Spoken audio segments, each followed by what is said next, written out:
네, 오늘 말씀의 제목은 정결의식을 행하고 정결의식을 행하고라는 제목으로 하나님의 말씀을 나누도록 하겠습니다.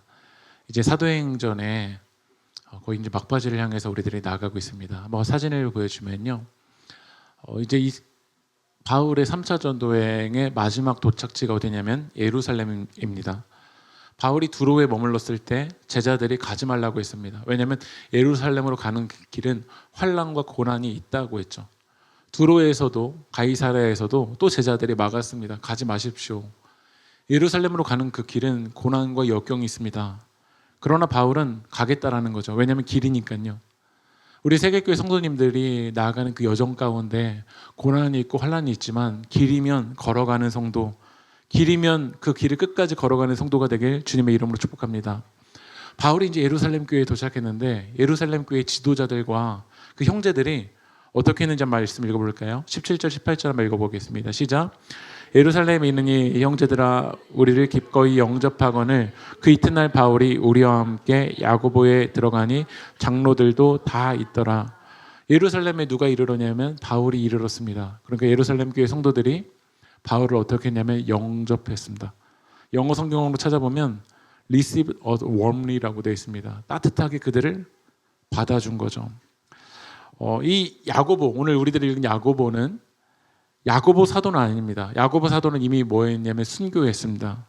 그리고 오늘 사도행전 21장을 보면 베드로나 이 사도들의 이름이 나타나지 않습니다. 그것을 보면 우리가 알 수 있는 것은 이제 사도들이 순교했든지 아니면 이방 땅에 가서 복음을 전할 것이라고 많은 학자들은 추측합니다. 근데 여기서 이제 야고보, 이제 예수님의 아우인 야고보와 그 장로들이, 형제들이 오늘 바울이 왔었을 때 따뜻하게 받아줬습니다. 여러분, 세상에서 복음을 전한다는 것이 얼마나 어렵습니까? 바울이 1차 전도행, 2차 전도행, 3차 전도행 그 여정이 얼마나 고난 가운데 있습니까? 근데 교회는 세상에서 그 고난과 역경의 그 길이지만 그 길을 걸어가다가 주일에 함께 모입니다. 이렇게 함께 모였을 때 우리가 해야 될 것은 무엇이냐면 따뜻하게 받아주는 겁니다. 한 주간 고생하셨다고. 한 주간 그 믿음 지키는 거 참 어려웠을 텐데 참 믿음 지키고 승리한 거 그거 하나님이 기뻐 받아주실 거라고. 모두가 다 유행을 따라가고 모두가 즉흥적으로 가지만 그것을 거부하고 하나님의 뜻대로 걸어가는 그 길 맞는 길이라고 응원해주고 손을 붙잡아주는 거, 그게 우리가 해야 되는 길인 줄 믿습니다. 오늘 우리 단교육팀에서 찬양했는데요, 참 그 가사가 하나님께서 우리를 위로해 주시는 가사처럼 느껴졌습니다. 그가 걸으신다, 그가 함께 하신다. 이 자랑스러운 백성들아, 하나님께서 우리를 자랑스러워하지 않으실까요? 한 주간의 삶 속에서 하나님도 그 삶이 지켜간다는 것이 얼마나 고통스럽고 얼마나 힘든지, 믿음 지켜가는 것이 얼마나 힘든지 하나님도 아실 겁니다. 그래서 우리는 한 주간에 모였을 때 참 잘 오셨다고, 한 주간의 삶을 잘 지켜오셨다고 그렇게 축복해주고 응원해주고 따뜻하게 받아주는 공동체가 교회가 되어야 될 줄 믿습니다. 우리 옆에 계신 성도님들에게 한번 이렇게 인사해 볼까요? 한 주간 잘 살아오셨습니다. 오늘 우리 특별히 우리 전창섭 선교사님이랑 유기영 선교사님이 우리 1년 만에 또 태국에서 사역하다가 여기 오셨습니다. 우리 선교사의 삶을 살아가신다는 것이 얼마나 외롭기도 하고 타지에서 얼마나 힘드시겠어요.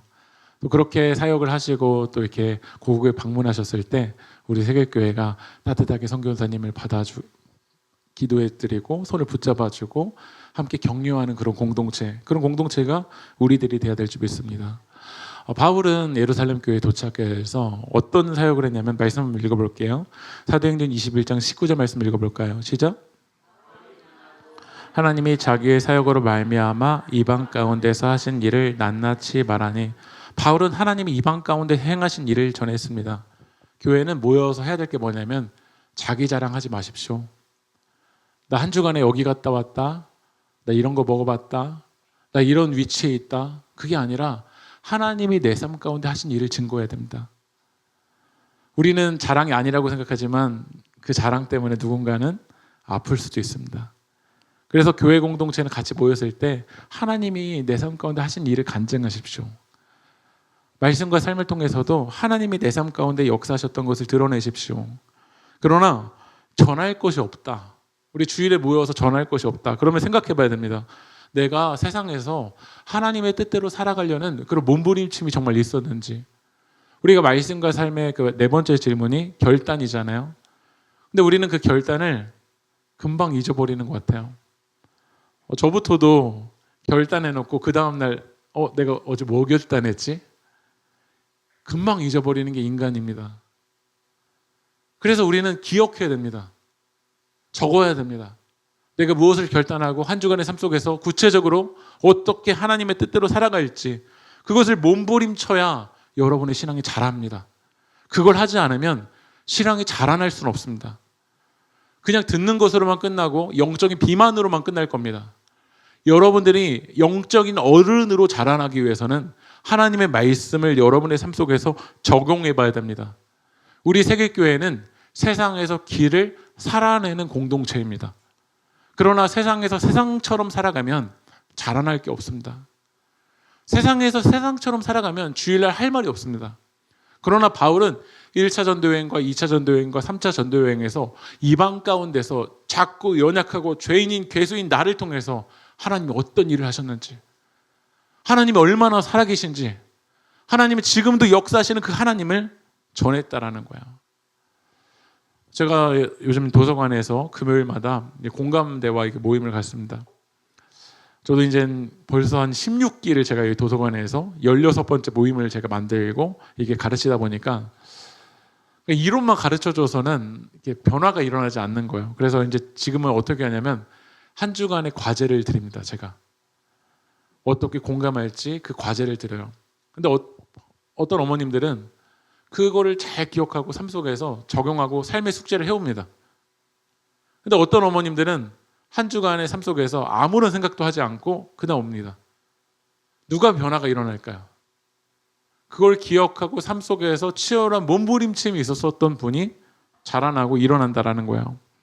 저는 우리 세계교회 말씀과 삶이 그런 영적인 자라남, 영적의 성장이 일어나는 공간이 되게 축복합니다. 그래서 여러분 말씀과 삶이 너무 중요합니다. 그 시간을 여러분들 제대로 지나가지 않으면 듣는 것으로는 끝날 수 있지만 성숙하기는 어렵습니다. 영적으로 자라나려면 말씀이 삶으로 연결되는 그런 몸부림침이 우리 가운데 있어야 됩니다. 그러나 많은 사람들이 신앙이 자라나지 않는다라는 것에 대해서는 위기감을 느끼지 않는 것 같아요. 한번 화면을 넘기시면요. 아이의 발달 순서가 있습니다. 2, 3개월이 되면 목을 가누어야 되는데 안 가눈다? 정말 심각한 겁니다. 뒤집어야 되는데 이게 6개월, 7개월, 1년이 지났는데도 애가 뒤집지 않는다? 심각한 겁니다. 그거를 보면서 발달 단계에 따라서 발달하지 않는 아이를 보면서 괜찮아 라고 생각하는 사람 부모님 없습니다. 발달 단계에 따라서 발달하지 않을 때 빨리 개입을 해야 됩니다. 빨리 병원을 가든지 빨리 의사의 전문가의 치료가 들어가야 됩니다. 그런데 많은 사람들이 이 육적인 발달에 대해서는 심각성을 느끼는데 마음이 발달하는 거, 심리적인 발달하는 거 이것도 심각성을 느끼지 않잖아요. 넘겨주시면요. 프로이드랑 에릭슨은 이 심리적인 발달 단계를 매우 중요하게 여기고 그 발달 단계에 따라서 발달하지 않았기 때문에 어른이 되어서도 아직도 어릴 때 그 정서적인 문제가 해결되지 않아서 문제를 일으킨다고 봅니다. 그러니까 출생해서 어린아이가 1세 때까지는 구강기예요. 엄마의 젖을 먹으면서 신뢰감을 느낍니다. 엄마의 품에. 근데 그 가정 안에서 문제가 일어나고 깨지고 그러면서 아이가 신뢰감을 느끼지 못한다. 그러면 커서도 불신하고 의심하고 불안해합니다. 왜냐하면 그 심리적인 문제가 해결되지 않았기 때문에 그래요. 구강기 다음에 뭐냐면 학문기입니다. 이제 아이의 집중이 어디로 가냐면 학문기로 가게 되는데 이 학문기를 건강하게 지나가지 않으면요 수치심을 느끼잖아요. 그러니까 이 수치심 때문에 이 수치심과 자율성의 문제가 해결되지 않은 사람들은 커서도 과도하게 누군가를 통제하고 막 선을 긋고 합니다. 왜냐하면 이 정서적인 문제가 해결되지 않은 거야. 내가 지금 마음의 문제가 해결되지 않았나? 보면은 1살 때 해결해야 될 문제, 3살 때 해결해야 될 문제를 아직도 해결하지 않아서 그게 평생 가는 사람들이 많아요. 그래서 상담센터 가면요. 상담가가 뭐 하냐면요. 1살 때 해결되지 않은 그 마음의 문제부터 풀려고 합니다. 그래야 그 다음이 되는 거예요. 그 다음이요. 그러지 않고 노년기에 가면 이게 밑에 기반이 무너져 있기 때문에 해결이 안 돼요. 근데 중요한 건 영적인 발달 단계에 따라서 우리가 자라나지 않는다는 것에 대해서 얼마나 우리가 심각한 걸 느끼고 있냐라는 거야. 작년이랑 똑같이 머무르고 있는데 똑같아요, 그냥. 오히려 지금 후퇴하고 있어요, 신앙이. 아이가 일어나서 걸어야 되는데 지금 다시 제가 오늘부터 예배 끝나고서 막 기어다니면 김기성 목사 와 멋있다라고 하실 분 있으세요? 제가 막 무릎으로 막 기어다니고 성도님들한테 깎아 그러면 귀여우신가요? 네, 화가 나시죠? 그러나 우리는 영적인 신앙의 발달 단계에 있어서는 자라나지 않고 있다는 것에 대해서는 치열함이 없는 게 우리들의 모습일 때가 많은 것 같아요. 저는 우리 세계교회가 자라나는 교회가 되게 축복합니다. 그러려면 말씀이 삶 속에서 연결돼야 자라날 수 있습니다. 오늘 바울은 예루살렘에 도착해서 자기 삶 속에서 어떻게 역사하셨고 어떻게 신앙 여정이 있었는지 그걸 증거했습니다. 근데 문제는요, 때로는 밖에서의 문제도 힘들지만 오히려 우리의 삶을 참 힘들게 하는 게 아닐 때가 많습니다. 그것이 가정일 때도 있고 때로는 그것이 교회일 때도 많은 것 같습니다. 말씀 한번 읽어볼게요. 사도행전 21장 20절 말씀 한번 읽어볼까요? 시작. 하나님께 영광을 돌리고 바울에게 말하였다. 형제여, 당신이 보는 대로 유대 사람들 가운데는 믿는 사람이 수만 명이나 되는데 그들은 모두 율법의 열성적인 사람들입니다. 그들은 이 말을 듣고, 이 말은 이제 바울이 이방 땅에서 역사하셨던 하나님의 일을 이제 야고보가 들은 겁니다. 그리고 이야기했어요. 하나님께 영광을 돌리는 것 같지만 여러분 20절을 자세히 읽어보면 지금 야고보는 기쁩니까? 아니면 지금 눈치를 보고 있습니까? 바울이 정말 지금 야고보가 기뻐하고 있습니까? 아니면 두려워하고 있습니까? 바울이 왔다는 것 때문에 두려워하고 있습니다. 왜 두려워하고 있냐면 누구 때문에 그렇죠? 율법의 열성적인 사람들 때문에 두려워하고 있다는 거예요. 왜 그럴까요? 예수님께 열정을 다하는 게 아니라 율법의 열성적인 사람들 때문이라는 거예요. 교회를 누가 힘들게 하냐면 예수님께 열정을 다하는 게 아니라 예수님보다 어떤 법칙이나 어떤 규칙이나 어떤 형식의 열성을 다하는 사람들 때문에 결국 교회가 문제가 일어나는 겁니다. 율법이 필요 없다는 게 아니에요. 그러나 율법은 통로예요. 법칙이 필요 없다는 게 아니에요. 법칙은 통로예요. 누구에게 다가가기 위한? 예수님께. 생명 대신 예수님께 더 다가가기 위한 것이 규칙이 되어야 돼요. 그러나 예수에 대한 열심 없고 예수에 대한 열정 없이 율법에 대한 열심만 있는 사람들이, 이방인들이 하나님 앞에 나아오는데 장애물이 될 수 있다는 거야. 그 사람들이, 율법에 열심인 사람들이 바울을 어떻게 평가하는지 읽어볼까요? 21절 22절 읽어보겠습니다. 시작. 듣기로는 당신이 이방 사람 가운데서 사는 모든 유대 사람에게 할례도 주지 말고 유대 사람의 풍속도 지키지 말라고 하면서 모세를 배척하라고 가르친다는 것입니다. 그러니 어떻게 하면 좋겠습니까? 그들은 틀림없이 당신이 왔다는 소식을 들을 것입니다. 그리고 바울이 이방 땅에 가서 복음을 전하는데 걸리는 문제가 뭐냐면 할례 문제였습니다. 유대인들은 태어난 지 8일 만에 할례를 받는데 이방 땅에 가서 남자 성인이, 그때 마취약도 제대로 돼 있지 않은데 포경수술 한다고 해보세요. 예수님을 받아들이는 게 쉬울까 어려울까요? 어렵죠. 그래서 사도행전 15장에서 이 문제를 해결했잖아요. 구원과 할례는 관계가 있습니까? 없습니까? 없는 것으로 결론을 내렸죠. 말씀 읽어볼게요. 사도행전 15장 19절 읽어보겠습니다. 시작.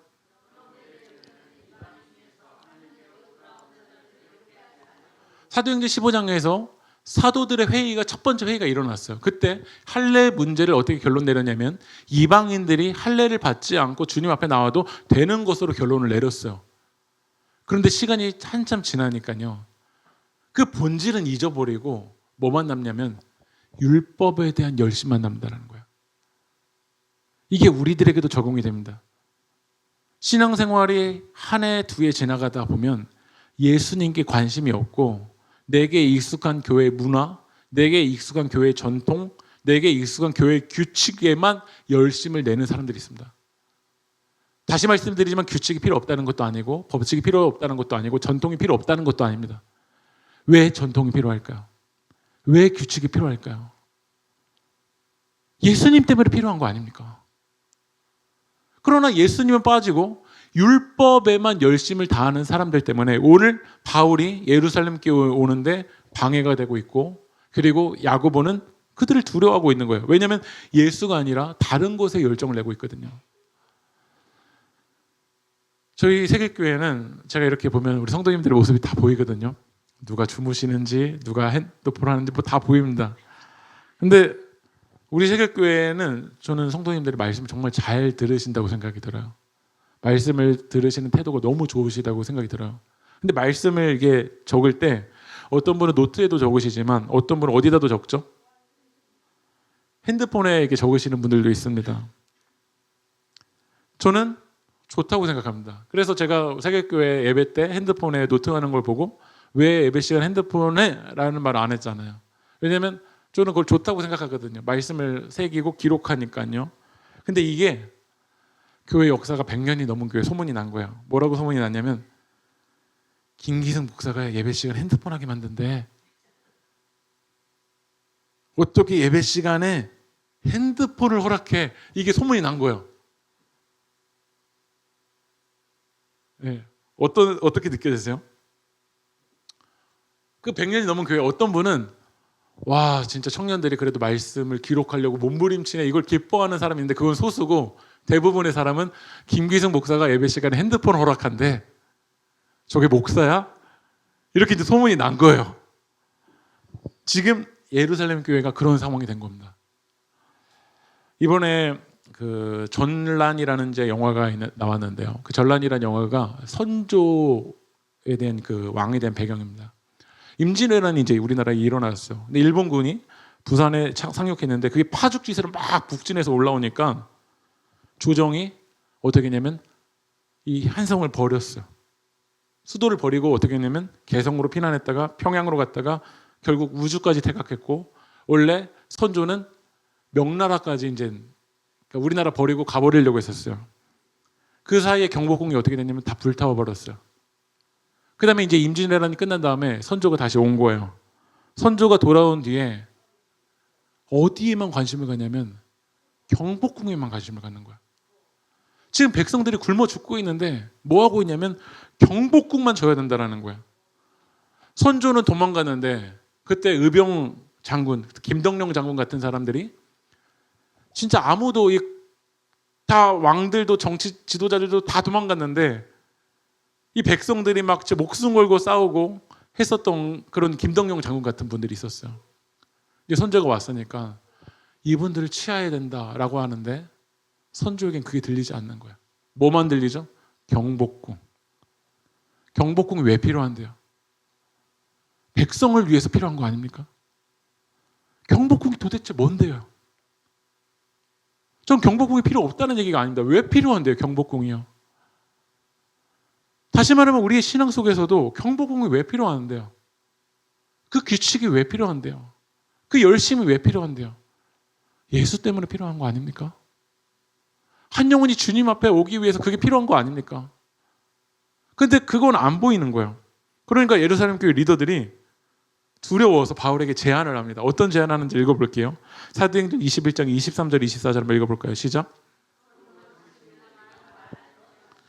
우리 가운데서 하나님 앞에 스스로 맹세한 사람 넷이 있습니다. 이 사람들을 데리고 가서 함께 정결례식을 행하고 그들이 머리를 깎게 하고 그 비용을 대십시오. 그러면 사람들은 모두 당신의 소문이 전혀 사실이 아니며 도리어 당신이 율법을 지키며 바로 살아가고 있다는 것을 알게 될 것입니다. 그러니까 바울이 율법을 얘는 무시하는 사람이라는 소문이 난 거예요. 아까 전에 말씀드렸죠. 김기성 목사가 핸드폰을 예배 시간에 허용한다라고 이게 소문이 나니까 예루살렘 교회 리더들이 이거를 이 문제를 풀기 위해서 어떻게 얘기했냐면 신명기 6장을 보면 이제 서원하는 게 있거든요. 언제 서원을 하냐면 자기가 병이 거의 죽을 병에 걸려 있는데 주님 낫게 해주시면 제가 이것을 드리겠습니다라고 서원하기도 하고, 또 어떤 분들은 하나님께 은총에 감사하기 위해서 제가 주님께 드리겠습니다라고 서원하기도 해요. 근데 서원하는 사람이 이 정결 예식 때 예물을 드리는데 어떤 예물을 드리냐면 1년 된 수양 하나랑 속죄제물로 1년 된 암양 하나, 화목제로는 소양 하나, 무교병을 바쳐야 돼요. 근데 가난한 사람들이 소 한 마리를 바치는 게 쉬울까요? 어려울까요? 가난한 사람도 이게 만만하지 않은 거예요. 그러니까 바울에게 제안을 한 거예요. 바울, 가난한 사람 4명 있는데 그 사람이 서원한 사람이 있어. 근데 예물을 바쳐야 되는데 당신이 그 비용을 다 대줘. 그리고 같이 정결 예식을 해. 그러면 사람들이 바울 너는 율법을 무시하는 사람이 아닐 거야 라는 오해가 풀릴 거야 라고 이렇게 제안합니다.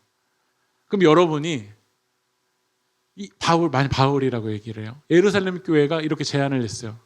그걸 받아들이실 겁니까? 안 받아들이실 겁니까? 바울이 지식이 자기가 앞섰다면 사도행전 15장에서 이미 결론을 내린 거잖아요. 뭐라고 결론을 내렸죠? 할례가 필요 없다. 구원의 문제에서 할례가 필요 없다라고 결론을 내렸잖아요. 만약에 지식으로 이 문제를 해결하려고 했다면 바울은 그걸 안 받아들였을 겁니다. 그런데 여러분 교회에서 지식만으로 문제가 해결되던가요? 교회 안에서 가정 안에서 옳고 그름만으로 문제가 해결되던가요? 여러분의 가정 안에서 그렇게 문제가 일어나는 게 뭐가 옳은지 뭐가 틀린지 몰라서 그런 건가요? 이미 지식과 이미 방법은 유튜브에 이미 나와 있지 않습니까?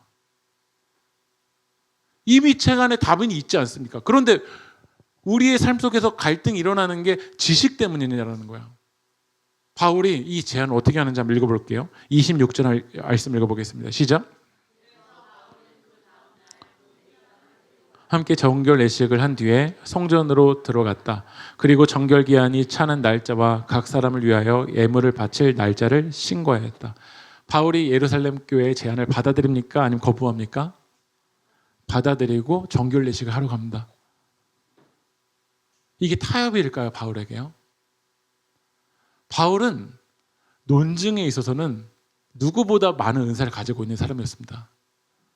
아테네에 가서도 철학자들과 논쟁할 수 있는 그런 은사를 가지고 있는 사람입니다.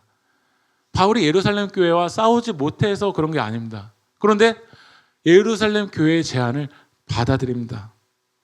바울에게 초점은 내 지식이 아닙니다. 무엇이냐면 예루살렘 교회에 있는 성도들을 구원받게 하는 겁니다. 그들의 영혼을 얻는 겁니다. 말씀 읽어볼까요? 고린도전서 9장 19절 읽어보겠습니다. 시작.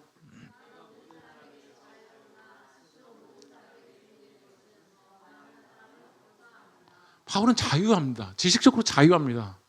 그런데 왜 종이 됐냐면, 왜 정결의식을 하냐면 그에게는 지금 내가 그 지식을 앓고 있냐 모르냐보다 더 중요한 건 무엇이냐면 하나님의 은혜가 필요한 영혼들을 얻는 겁니다. 이게 신앙의 본질인 겁니다. 왜 우리가 열심을 다하고 있습니까? 잃어버린 영혼을 얻기 위해서입니까? 아닙니다. 결국 그 열심을 다하는 이유가 내게 익숙함 때문이고 나의 의를 드러내기 위해서 열심을 다할 때가 많습니다. 여러분, 바울은 고린도 교회에 편지를 보내면서도 이렇게 편지를 보냅니다. 우상이 없다. 그러니까 우상에게 바쳐진 음식을 먹어도 된다. 그런데 네가 그 음식 먹을 때 한 명이라도 실족한다면 먹지 마. 왜죠? 내 지식보다 더 중요한 건 뭐였냐면 한 영혼을 얻는 거. 한 영혼을 구원하는 것이 그게 하나님의 사랑의 방향이잖아요. 하나님의 율법을 주신 이유가 무엇입니까? 하나님이 이 예배를 주신 이유가 무엇입니까? 하나님이 이 법칙을 주신 이유가 무엇입니까? 그 법칙이 목적이 아니잖아요. 하나님의 은혜가 필요한 영혼을 얻는 거잖아요. 말씀 또 읽어볼게요. 고린도전서 9장 20절 말씀 읽어볼까요? 시작.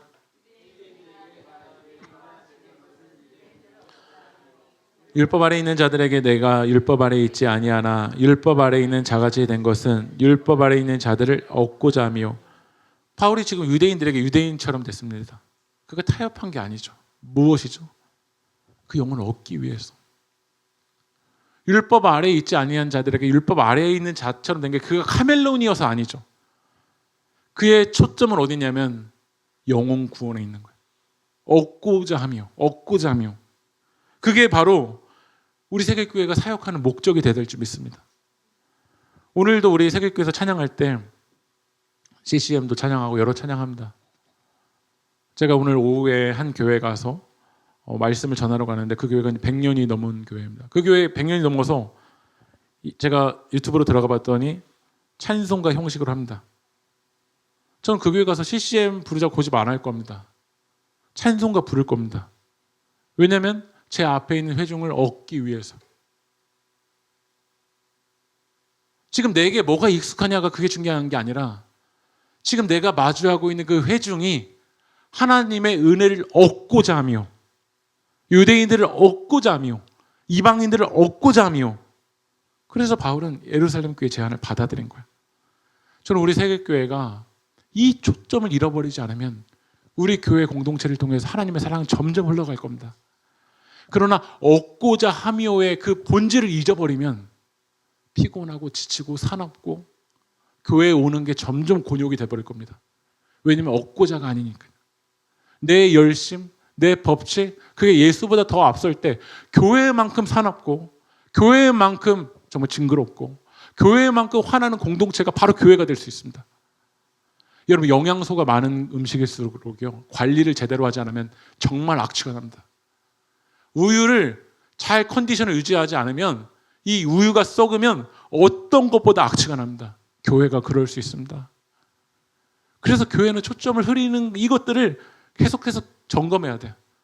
우리의 사역 얻고자 할까 얻고자 함이 아닐까. 지난주에 우리 야외 말씀과 삶 때 보물찾기를 했습니다. 제가 이번에 왜 보물찾기를 하려고 했냐면 우리 세계교회 처음 온 이나가 보물찾기 정말 좋아하고 우리 어린이교회 친구들에게 제가 물어봤습니다. 가을에 뭐 하고 싶냐고 했더니 밖에 소풍 가서 보물찾기 하고 싶다고 했습니다. 저는 아이의 그 소원을 꼭 이루어주고 싶었습니다. 근데 작년에 소풍 때 문제가 있었습니다. 그 문제는 뭐였냐면 보물찾기를 해서 보물을 뽑아왔는데 제가 보니까 선물들을 이제 성도님들 가져오셨잖아요. 좋은 선물이 있는 거예요. 좋은 선물. 제가 볼 때요. 이 좋은 선물은 새 가족에게 가야 되겠다. 그래서 새 가족은 몇 번을 뽑든지 그 선물인 거죠. 근데 제가 이걸 눈치채지 않겠어야 되는데 이게 걸린 거죠. 그래서 이번에는 제가 이야기를 들어보니까 어떤 이야기가 나오냐면 물건마다 번호를 뽑아줘서 작년 같은 일이 일어나면 안 된다라는 제안을 해주셨습니다. 그때 만약에 저의 지식이 중요했다면 저는 따졌을 겁니다. 새가족 생각 안 해요? 어린이 생각 안 해요?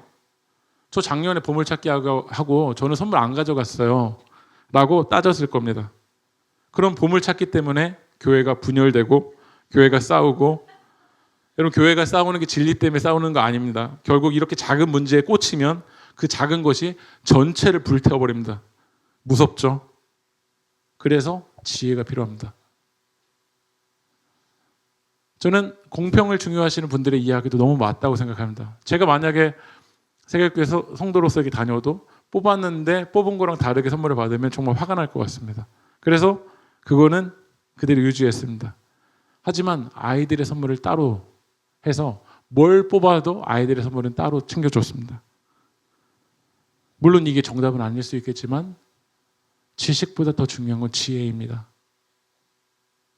지식이 영혼을 살리는 게 아닙니다. 지혜가 영혼을 살립니다. 어떻게 이 지식을 이 맥락과 어떻게 상황에 맞게 적용할 수 있을까? 그게 어른이 되는 겁니다. 아이들은 바로 앞에 꽂히면 그것밖에 안 보입니다. 그러나 어른이 된다는 게 뭡니까? 앞도 보고 뒤도 보는 거 아닙니까? 우리가 영적인 어른이 된다는 게 뭡니까? 그 사람의 단면만 보는 게 아니라 그 사람이 지금 어떤 아픔 속에 있기 때문에 이런 모습을 보일까도 봐야 되는 거 아닙니까? 어른이라는 게 뭡니까? 지금 실패하고 연약한 모습이 있다고 할지라도 믿어주고 앞으로 역사하실 그 하나님의 사랑을 보고 기대해주고 축복해주는 게 어른 아닙니까? 저는 우리 세계교회가 내년이면 10년입니다. 자라나는 교회에 대해 소망합니다. 주님의 사랑으로 정말 지혜롭게 선택하고 지혜롭게 말하고 어떻게 하면 얻을 수 있을까? 그러려면 우리의 시선을 주님을 향해야 합니다. 내게로부터 눈을 들어서 주님을 바라봐야 됩니다. 그러면 성령님이 여러분의 시선을 넓혀주실 줄 믿습니다. 하나에 꽂혀서 보지 못했던 그 앞뒤 맥락에 무엇이 있는지 그 사랑의 시선으로 앞뒤 맥락을 보고 좌우를 보고 옆을 볼 때 안 보이던 게 보이지 않을까요? 찬양합시다.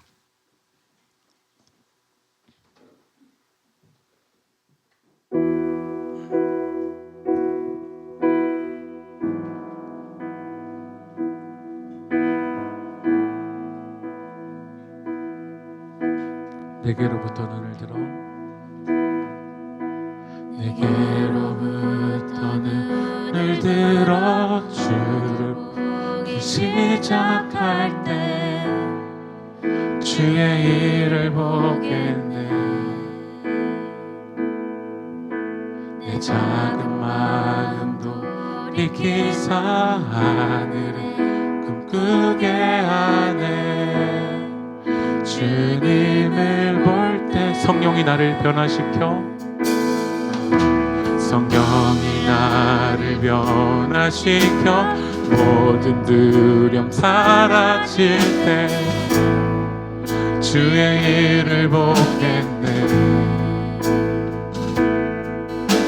무게한 땅 한가운데서 주님 마음 알게 되리. 주님을 볼 때 모든 시선을 주님께 드리고 살아계신 하나님을 느낄 때 내 삶은 주의 역사가 되고 하나님이 일하기 모든 시선을 주님께 모든 시선을 주님께 드리고 전능하신 하나님을 느낄 때 세상은 주의 나라가 되고 하나님이 일하기 시작하네. 기도합시다.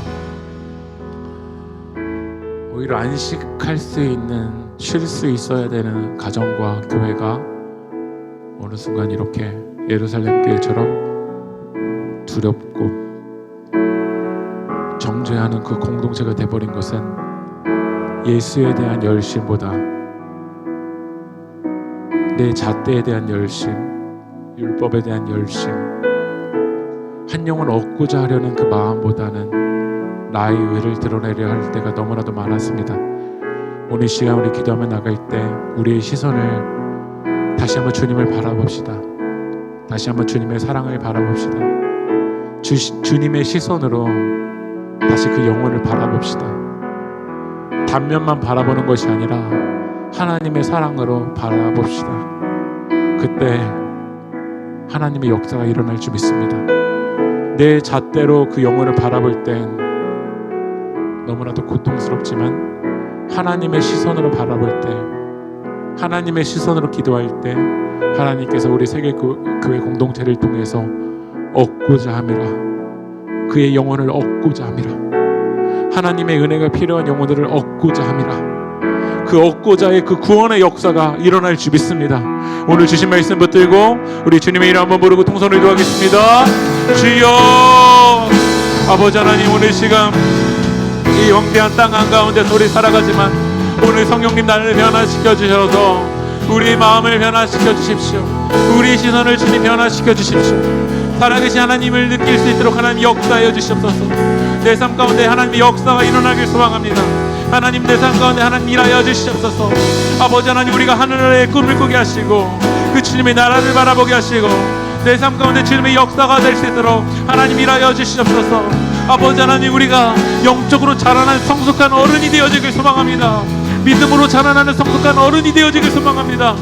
우리의 시선이 단면만 보는 자가 아니라 얻고자 함이라 하나님의 그 은혜의 관점으로 바라보게 하시고 구원의 관점으로 바라보게 하시고 아버지 하나님, 우리의 시선과 아버지 우리의 선입견을 주님의 십자가 앞에 내려놓기를 원합니다.